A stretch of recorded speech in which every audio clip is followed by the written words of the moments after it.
晚间新闻，我是林如。今年第14号台风灿树持续进逼台湾，气象局已经在今天下午的5点半发布了海上、陆上台风警报。虽然它到台湾附近的时候呢，它的强度可能会略微减弱，来到强台下线或者是中台上线了。但是呢，我们看看，其实各国有不同的这个预报的路径，包括说呢，它有可能呢是会从台湾的这个东部海域通过，或者呢是不排除它有可能会对台湾的这个陆地呢是会擦边而过。但是不论是哪一种预报，到时候它的7级暴风半径还是会涵盖整个台湾，所以周六、周日2天将会是它影响台湾最显著的时间点，而其中呢又以周六晚间到周日风雨最为显著。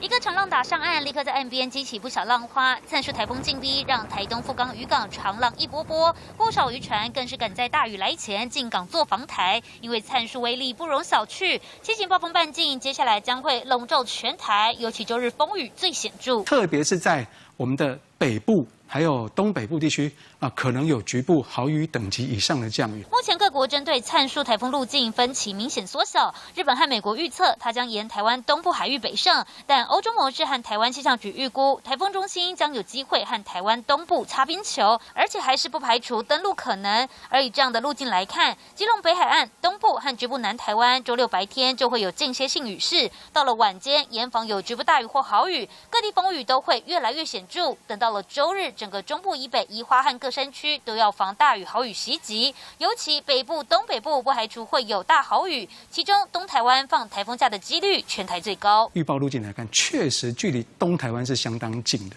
那另外，它的暴风半径也到达200，所以其实东台湾呢会在它7级暴风半径的影响之下，这样的看法上来讲，几率是很高的。以目前路径来说，气象专家贾欣欣就预测，周六晚间可能放台风假的区域包含花东和高屏，到了周日，整个东部、北基桃也有机会，但台风路径还有微调空间，放不放假还得持续关注风雨状况。解综报道。